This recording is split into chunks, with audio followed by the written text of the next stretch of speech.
They expect me to begin with ancient wisdom or mysterious secrets. But I'll tell you something different.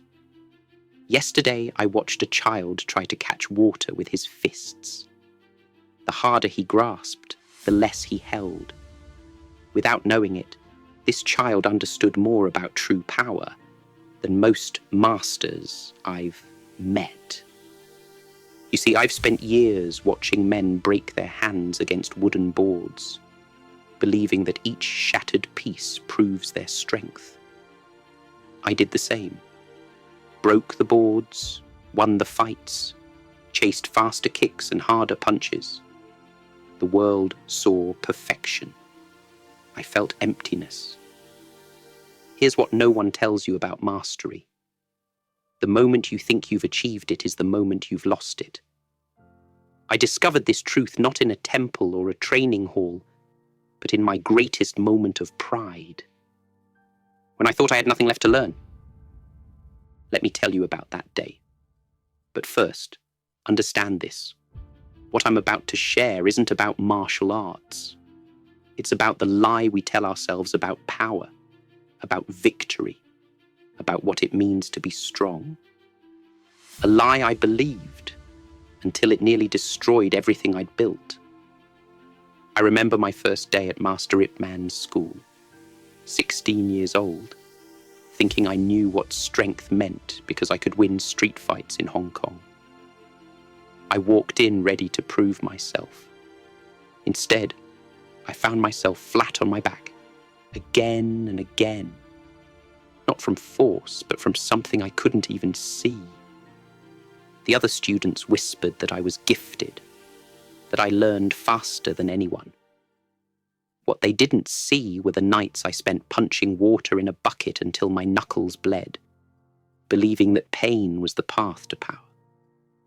I trained until my body screamed, thinking that exhaustion was somehow proof of progress.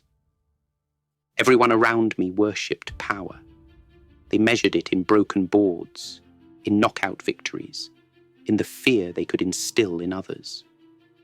I became exactly what they wanted, faster, stronger, more devastating with each passing day. In America, they called me the Oriental Warrior, a human weapon. Studios marketed me as unstoppable. Magazines wrote about my lightning fists. Students flocked to learn my secrets. But here's what haunted me.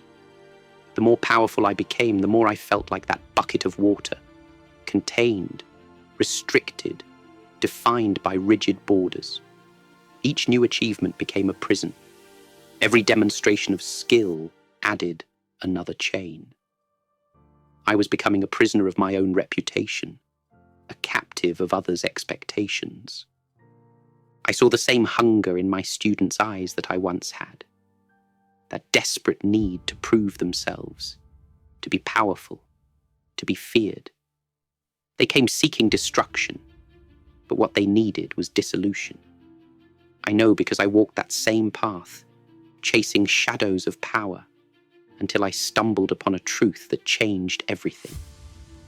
This was my starting point. This was where my real journey began. Not in learning how to fight, but in unlearning everything I thought I knew about power. And it started with a single question that kept me awake at night. What if everything I had achieved was actually standing in the way of what I could become? I became a collector of victories. Each win was a brick in a wall I was building, a wall between myself and failure, between myself and weakness. Every morning I would wake up thinking about who I needed to impress that day. Every night I would go to bed, calculating how to be even more extraordinary tomorrow. When you're known as the fastest fist in the East, you can't afford to be second fastest. When they call you the dragon, you can't show them you're human. 100 demonstrations, 100 perfect performances, no margin for error, no room for doubt. The pressure wasn't just about winning anymore. It was about being superhuman. They put me on magazine covers, called me the ambassador of Kung Fu to the West. Suddenly, I wasn't just fighting for myself. Every match became a referendum on Chinese martial arts. Every victory or defeat would either validate or dishonor centuries of tradition. The weight of an entire culture's expectations pressed down on my shoulders. My opponents weren't just fighters anymore. They were threats to everything I was supposed to represent. I created rules for myself. Never show fatigue. Never admit pain. Never reveal uncertainty. I trained myself to smile through exhaustion, to make impossible moves look effortless. The harder it became, the easier I had to make it look. I wasn't just practicing techniques anymore. I was rehearsing perfection. And here's the true poison of it all. I started believing my own performance. Started thinking that anything less than dominance was disgrace. That vulnerability was weakness. That doubt was failure. I had built myself a throne of expectations, but that throne was becoming my prison. The worst part? I was teaching this same prison to my students. Teaching them to chase the same ghost of perfection that was haunting me. Every time they called me Sifu, every time they looked at me with that desperate need to learn the secret of power, I felt the walls of this prison growing higher. It happened during a private challenge match in my Oakland school. My opponent was a master of Northern Shaolin, skilled, respected, dangerous.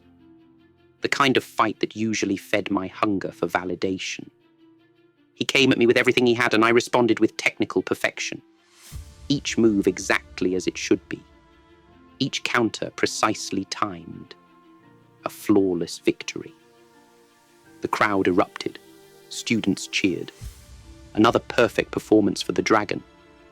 But as I stood there watching my opponent bow in defeat, something cracked inside me. The victory felt hollow, like biting into a beautiful fruit and tasting ash. That night, I couldn't sleep. The perfection of my performance haunted me. I went to my training room, lit a single candle, and began my usual meditation. But this time, something was different. Instead of focusing on my next achievement, my next demonstration of power, I found myself watching the candle flame dance. The flame didn't try to prove its heat. It didn't perform its light. It simply was. And in that moment, I saw myself. Not the Bruce Lee others wanted to see, but who I had become. A man so focused on proving his worth that he had forgotten to simply be worthy. I stood up and threw a punch. The same punch I had thrown thousands of times before. But this time I wasn't trying to prove its speed or power. For the first time since I was a child, I threw a punch simply to understand it. No expectations, no performance, just pure expression. The revelation hit me like a thunderbolt. I had mastered the art of fighting others, but I was losing the battle with myself. Each victory had become another link in a chain of expectations. Every perfect performance had dug my prison deeper. I was trapped in an endless cycle of proving, performing, perfecting, never allowing myself to simply be. In that moment, alone in my training room, I finally understood. True mastery isn't about accumulating victories. It's about liberating yourself from the need for them. The real fight wasn't in the ring. It never was. Water taught me what 1,000 victories could not. Watch it flow.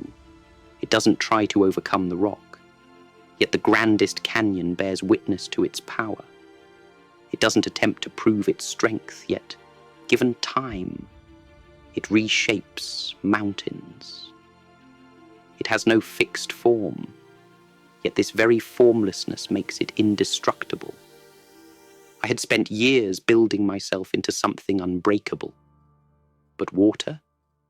Water never breaks because it never resists. It flows, adapts, transforms. Pour it into any container and it becomes that shape while remaining entirely itself. This is not weakness. This is the ultimate expression of power. The truth struck me like lightning. I had been trying to become powerful by becoming unchangeable, by building walls, by resisting, by proving. All along, true power lay in the opposite direction, in becoming completely changeable, completely responsive, completely free of the need to prove anything. Consider this paradox. The moment you try to be powerful, you become weak, because your very effort to be powerful comes from a place of weakness. It comes from a need. But when you transcend this need, when you let go of the very idea of being powerful, that is when you touch real power. This is why a master's movements seem effortless. Not because they've practiced until they're perfect, but because they've let go of the need for perfection. They've transcended the ego that demands validation. Their power flows not from resistance, but from complete acceptance. Not from rigidity, but from absolute adaptability. I realized that all my life I had been like a fist, clenched, rigid, ready to strike. But a fist can only be a fist. It has one purpose, one form, one meaning. When you're a fist, everything looks like a fight. Open that fist, though, and suddenly your hand can become anything. It can hold, create, communicate, connect. This is the essence of what I discovered. True power lies not in what you can impose, but in what you can become. Understanding wasn't enough. I had to transform everything. My training, my teaching, my entire approach to martial arts. This wasn't about creating a new style. It was about transcending the very concept of style itself. This was the birth of Jeet Kune Do, the way of the intercepting fist. But it's not what most people think it is.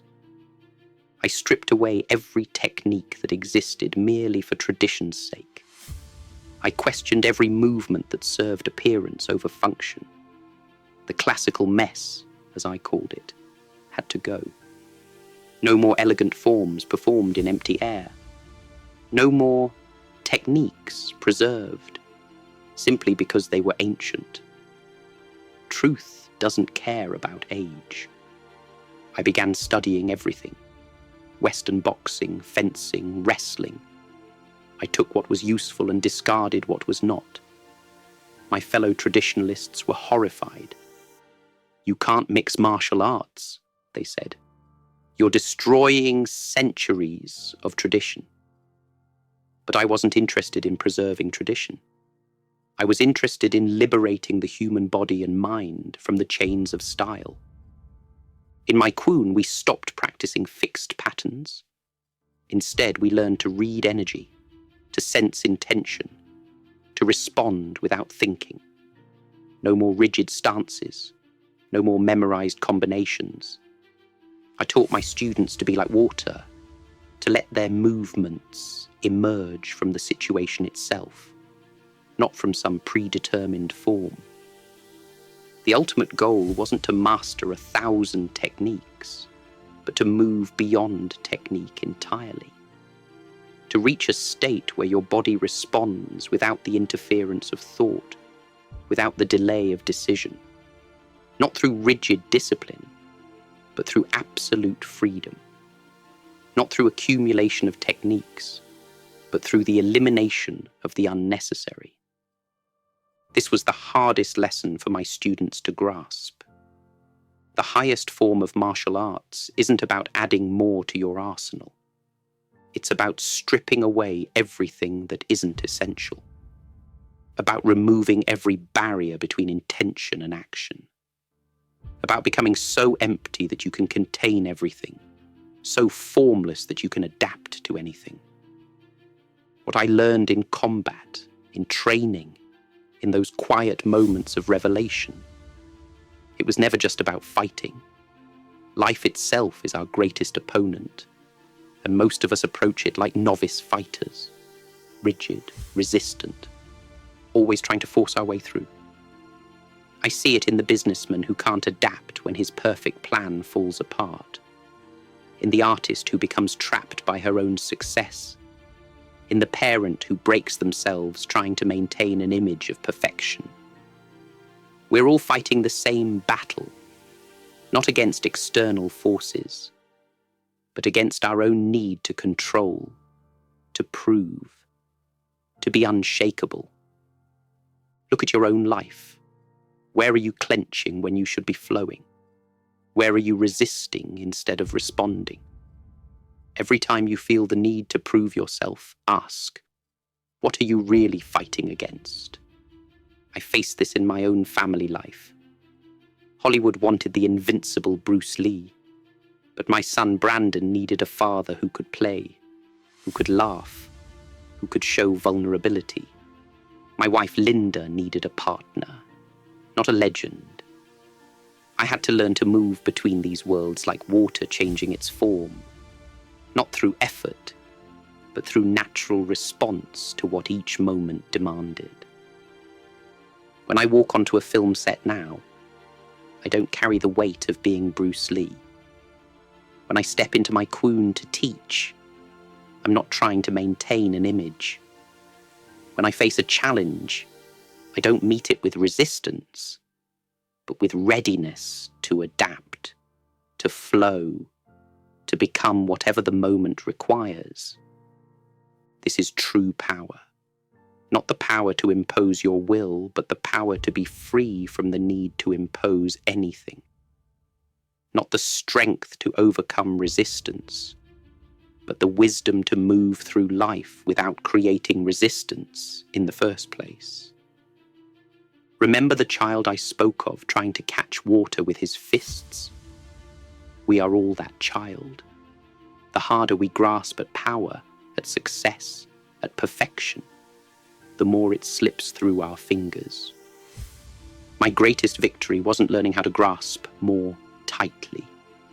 It was learning to open my hands completely. You see, we all begin as water, fluid, adaptable, pure potential. Then life teaches us to become ice, solid, unchangeable, seemingly strong. We think this hardness is power. We think this rigidity is strength. But ice can only be ice. Water can be anything. I spent years of my life building walls of achievement, only to discover that true achievement lies in having no walls at all. I trained to become supernatural, only to discover that the highest art is becoming completely natural.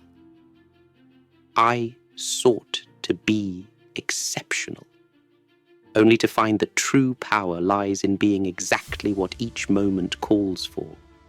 Nothing more, nothing less. This is my message to you. Don't seek to be powerful. Seek to be free. Don't try to be exceptional. Try to be honest. Don't work to overcome life. Learn to flow with it. Your greatest opponent isn't failure or weakness or inability. Your greatest opponent is your own need to prove that you have no failures, no weaknesses, no limitations. This isn't just philosophy. This isn't just martial arts. This is the core truth I discovered.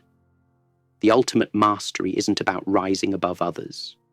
It's about rising above yourself, not through force, but through freedom. Not through resistance, but through release. Look within yourself. Where are your walls? Where is your ice? What would happen if you let them melt? This is the question that changed everything for me. Perhaps it will do the same for you. Remember, be water, my friend. Not because water is powerful, though it is. Not because water is unstoppable, though it can be. Be water because water never tries to be anything other than what it is. And in that simple truth lies the power that can move mountains.